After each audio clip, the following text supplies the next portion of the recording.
Hello friends, ఈ వీడియోలో నేను మన సిడి ల్యాప్టాప్లో సెకండ్ హార్డ్ డిస్క్ ఎలా యూజ్ చేయాలి, అది ఎస్ఎస్డి కానీ హెచ్డిడి కానీ డివిడి ర్యామ్ తీసేసి దానిలో మనం హార్డ్ డిస్క్ పెట్టేసుకొని సెకండ్ హార్డ్ డిస్క్గా యూజ్ చేసుకోవచ్చు. దాన్ని చూసినట్లయితే ఫస్ట్ మనం హార్డ్ డిస్క్ డ్రైవ్ ఓపెన్ చేయాలి. ఒక విషయం ఏంటంటే, ఈ హార్డ్ డిస్క్ అంటే ఈ సెకండ్ నేను హెచ్డిడి తీసి ఎస్ఎస్డి వాడిన తర్వాత నాకు ఎలా అనిపించిందంటే, ఐసీలో ఆక్సిజన్ లేడానికి ఆక్సిజన్ పెట్టినట్టు అనిపించింది. సో అంటే హెచ్డిడి అనేది అంత ఇంపార్టెంట్. నేను చాలా ట్రబుల్ అయ్యేదాన్ని, అంటే సెకండ్ జెన్ i5 ప్రాసెసర్ యూజ్ చేసి. అది నాకు ఇండైరెక్ట్గా తెలియలేదు, తర్వాత ఎక్స్పీరియన్స్ వచ్చింది. అయితే మేము ఇది ఆఫ్ చేయాలంటే ఫస్ట్ మనం సిడి డ్రైవ్ తీసేసి, కొంచెం ప్రాసెస్ అనేది ఎలా ఉంటుందంటే, నేను చేశాను సరే. మనం సిడి డ్రైవ్ కవర్ తీయాలి, ప్లస్ స్క్రూస్ తీయాలి. ఆ సిడి కవర్ స్క్రూస్ తీసేసి మన క్యారీ ట్రే అనేది కొనుక్కోవాలి. అమెజాన్లో హార్డ్ డిస్క్తో పాటు అమ్ముతారు. అది మీ నోట్బుక్, మీ ల్యాప్టాప్ సైజుని బట్టి తీసుకోవాలి. 12.7 5.6 అనే సైజు ఉంటుంది. మీ ల్యాప్టాప్స్ అనే ఉంటే 9.6 సైజ్ అనేది అది మీకు పనిచేస్తుంది. 5.6 అనేది నేను ఆటోమేటిక్గా గేమ్లో అనిపించాను. అదే ఇది ఏంటంటే హార్డ్ డిస్క్ కూడా మీరు ఎస్ఎస్డి తోటి రిప్లేస్ చేయవచ్చు. ఎస్ఎస్డి ఏంటంటే మీకు ఫాస్ట్గా ఉంటుంది, ప్లస్ పవర్ కన్జప్షన్ తక్కువ ఉంటుంది, సిపిఎం మీద ఇంటెన్సిటీ తక్కువగా ఉంటుంది. ప్లస్ మీకు హార్డ్ డిస్క్ అయితే 160 MBps 100 MBps అనేది మ్యాక్సిమం స్పీడ్, కాకపోతే మీకు 50 MBps అట్లా వస్తుంది. ఇదే మీకు ఎస్ఎస్డి అయితే 500 MBps/s వస్తుంది. మీరు ఏ అప్లికేషన్ ఇది అదే అలా క్యారీ ట్రేలో ఫిట్ చేయాలి, పెట్టేసేయాలి. అదే మీరు ఏ అప్లికేషన్ బూట్ అప్ అయితే మీకు ఫాస్ట్ అవుతుంది. ఇప్పుడు నేను ఎగ్జాంపుల్ ఇంతకుముందు ఆండ్రాయిడ్ స్టూడియో, ప్రీమియర్ ప్రో, క్యామ్స్టాసియా, ఇంకా కొన్ని సాఫ్ట్వేర్స్, ఓబిఎస్ సాఫ్ట్వేర్, ఇవన్నీ ఆడిషన్స్ ఇవన్నీ ఓపెన్ చేయాలంటే చాలా టైం తీసుకునేది. కానీ ఇప్పుడు ఎస్ఎస్డి యూజ్ చేసిన తర్వాత జస్ట్ ఇట్లా క్లిక్ చేయగానే చాలా ఫాస్ట్గా వస్తుంది. నేను షాక్ అవుతున్నా. సో ఇక్కడ ఏంటంటే ప్రాసెస్ అంతా మీరు జస్ట్ వీడియోలో చేయొచ్చు. కాకపోతే ఏంటంటే మీరు ఇక్కడ సిడి డివిడి ర్యామ్ తీసేసి ఆటోమేటిక్గా దాని పైన కవరు ప్లస్ స్క్రూ అనేది మనం క్యారీ ట్రేకి అటాచ్ చేసేసి దాంట్లో హార్డ్ డిస్క్ సెట్ చేసేసి మనం అతికి దీనికి మళ్ళీ ఫిట్ చేసేస్తే వెళ్ళిపోతుంది అనమాట. తీసేస్తున్నా. ఇది నాకు ఇక్కడే కొంచెం అంటే మామూలుగా 1 అవర్ అట్లా పట్టింది.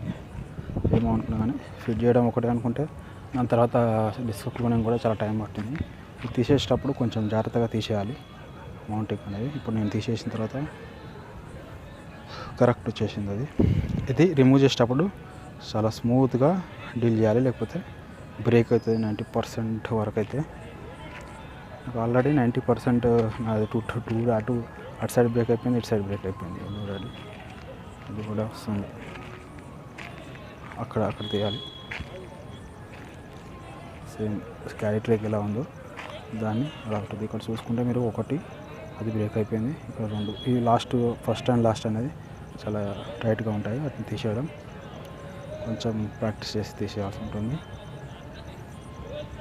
అది అది అక్కడ నాది ఇటు సిడి టైపు బ్రేక్ అయిపోయింది. ఒకటేమో ఆ కవర్ సైడ్ బ్రేక్ అయిపోయింది. సిడి స్టాప్ కవర్ దాన్ని మౌంట్, ప్లాస్టిక్ దాన్ని ఐటమ్ ప్లాస్టిక్ మౌంట్ అంటారు.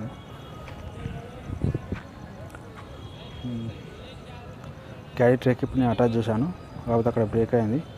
కొంచెం అట్లా అనిపిస్తుంది, కానీ డైరెక్ట్ నేను ల్యాప్టాప్ పెడితే ఏం ప్రాబ్లం లేదు. ప్రాబ్లం లేకుండా ప్రస్తుతానికి అయితే యూజ్ చేస్తున్నాను. ఇది హార్డ్ డిస్క్ కాస్ట్ వచ్చేసి నాకు 2700 800 పడింది. రేట్ అనేది బాగా పెరిగిపోయింది, ఎందుకంటే చాలా ఒక వీడియో యూట్యూబ్లో ఒకటి హిందీలో ఉంటే సేమ్ ఇలానే చేసి పెట్టాడు. పెడితే చూసి అందరూ ఆర్డర్ చేయడం వల్ల రేట్ పెరిగిపోయింది. ఇప్పుడు నేను కూడా చేస్తున్నా కాబట్టి చెప్పలేము. అయితే ఇప్పుడు మనం ఫిట్ చేసిన తర్వాత స్క్రూ టైట్ చేసేస్తే మనకు ఆటోమేటిక్గా ఇప్పుడు ఆల్రెడీ అలా ఇన్సర్ట్ చేశాను. ఇప్పుడు ఈ పాతది తీసేసి దీనికి పెట్టేశాను. ఇప్పుడు అసలు సాఫ్ట్వేర్ ప్రాసెస్ ఉంటుంది. అంటే నేను అక్కడ పైన అప్పుడు ఫిట్ చేసేటప్పుడు వెనక స్క్రూస్ ఇంతటి వస్తాయి క్యారీ ట్రే తోటి, దాన్ని ఆ డిస్క్ ఫిట్ చేయాలి. అది చేయడం మర్చిపోయాను, ఇప్పుడు చేస్తాను. వాయిస్ అసలు ఏమవుతుంది. అయితే ఇప్పుడు మనం మైగ్రేట్ ఓఎస్కి సి డ్రైవ్ని మనం ఎస్ఎస్డికి ట్రాన్స్ఫర్ చేయాలి. దానికోసం మెనూ టూల్ అనే సాఫ్ట్వేర్ డౌన్లోడ్ చేసుకోవాలి. దాంట్లో మైగ్రేట్ ఓఎస్ ఆప్షన్ కింద క్లిక్ చేయాలి. ఇప్పుడు మనం డ్రైవ్ సెలెక్ట్ చేసుకున్నాం, తర్వాత నెక్స్ట్ కొట్టేసిన. ప్రాసెస్ నెక్స్ట్లోనే ఉంది.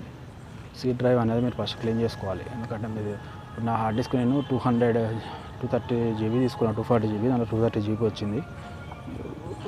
నాది 180 GB ఉండే హార్డ్ డిస్క్, 100 GB ఖాళీ చేసిన. అది కూడా application roaming application cash data అనేది ఉంటుంది, అది క్లీన్ చేస్తే 40 GB అనేది వచ్చేసింది.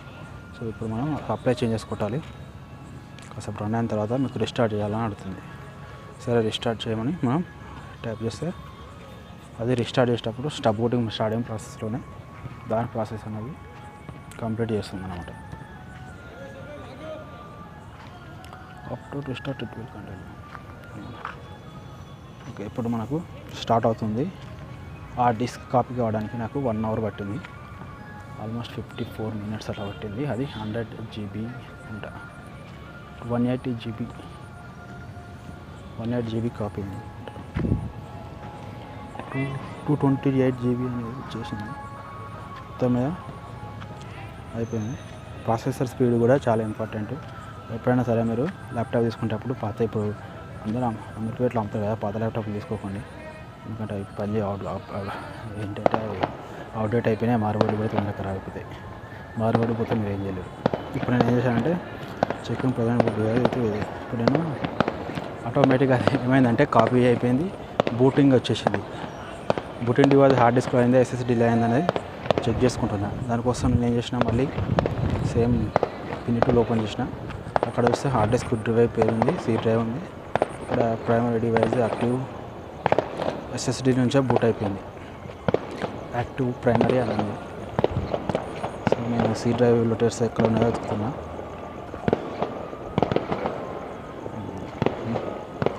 C డ్రైవ్ ఫైల్స్ అన్నీ నాకు దొరికిపోయాయి.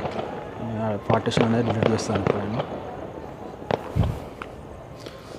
డిస్టర్బెన్స్ వస్తుంది గ్రౌండ్లో, డిలీట్ ప్లీజ్. డిలీట్ చేశాను అనుకుంటా. డిలీట్ చేసేసి ఆ స్పేస్ని నేను D డ్రైవ్కి ఎక్స్టెండ్ చేస్తున్నాను. D డ్రైవ్లో ఆల్రెడీ దాంట్లో ఆండ్రాయిడ్ స్టూడియో ఫైల్స్ ఎక్కువగా ఉండేవి, అది చేస్తాను. సరే ఎక్స్టెండ్ చేశాను. ఇది కూడా నాకు కొంచెం టైం తీసుకుంది. ఇక్కడ అయిపోతుంది చూడండి. ఇక్కడ వస్తుంది హార్డ్ డిస్క్ స్పీడ్ అనేది 57 Mbps ఉంది. అదే మీ SSD పెడితే 500 Mbps ఉంటుంది. అది క్రిస్టల్ డిస్క్ అనేది అప్లికేషన్ ఉంటుంది, అది ద్వారా చేసుకోవచ్చు, మీరు టెస్ట్ చేసుకోవచ్చు. ఇక్కడ హార్డ్ డిస్క్ సైజ్ అనేది 464 GB అని వచ్చేసింది, 500 GB HDDకి. ప్రాసెసింగ్ ఫైల్స్ 100%, 90 seconds ఎక్స్టెండ్ అయిపోయింది. ఇక్కడ మీరు హార్డ్ డిస్క్ నాకు ఎప్పుడైతే స్టార్ట్అప్ చేయగానే 100% డిస్క్ అనేది వచ్చేది, ఇప్పుడు లేదు. డిస్క్ రీడ్ అండ్ రైట్ చేసుకుంటే మీరు ఇక్కడ చూసుకోవచ్చు, మీరు చెక్ చేసుకోవచ్చు. 3 Mbps ఉంది, ఇది HDD స్పీడ్. SSD స్పీడ్ చూడండి 528 Mbps. ఇంకోటి ఏంటంటే మీరు మీ ల్యాప్టాప్లో SATA ప్రోటోకాల్ 1 ఉందా 2 ఉందా 3 ఉందా అనేది చూసుకోవాలి. ఎందుకంటే SATA 2 ఉందనుకోండి, హార్డ్ డిస్క్ 500 GB ఉంటే మీకు 500 Mbps ఉంటే మీకు 250 సగమే పనిచేస్తుంది. అది కూడా చెక్ చేసుకోవాలి. పాత మారుబోర్డులకు వేస్ట్ అనమాట, అది చెప్తుంది. ఇంకొకటి ఏంటంటే మీకు ల్యాప్టాప్లో, కొత్త ల్యాప్టాప్లో SATA ప్రోటోకాల్ కాకుండా M.2 స్లాట్ అనే ఉంటుంది. జస్ట్ మీ హార్డ్ డిస్క్ ర్యామ్లా ఉంటుంది. ఇదేమో SATA SSD అంటారు. ఇంకొకటి ఉంటుంది కొంచెమే తేడా, ఇది M.2 SSD, సేమ్ స్పీడు కాకపోతే సైజు వేరు. అది మీకు ఇన్సర్ట్ చేసుకోవడానికి అవకాశంగా ఉంటుంది. ఇంకా థర్డ్ టైప్ ఉంటుంది NVMe ప్రోటోకాల్. ఇది మామూలు స్పీడ్ కాదు, అది ఓన్లీ బిజినెస్ వాళ్ళలో వాడతారు. మీకు కావాలంటే గేమింగ్ ల్యాప్టాప్లో వాడుకోవచ్చు. రేట్ ఎక్కువ ఉంటుంది, చాలా రేట్ ఎక్కువ ఉంటుంది. మామూలుగా 9000 అలా ఉంటుంది. ఇది స్పీడ్, అది 3 GB/s వరకు ఉంటుంది. కాకపోతే ఇక్కడ 17, ఇది ఏమో SATA ప్రోటోకాల్, అది NVMe ప్రోటోకాల్ 547. NVMe ప్రోటోకాల్ అనేది చాలా కాస్ట్. కొత్త ల్యాప్టాప్తో వస్తే మీకు ఆల్రెడీ స్టార్ట్ ఉంటే మీరు ఇన్స్టాల్ చేసేసుకోండి. అది బూట్ సపోర్ట్ కూడా ఉండాలి.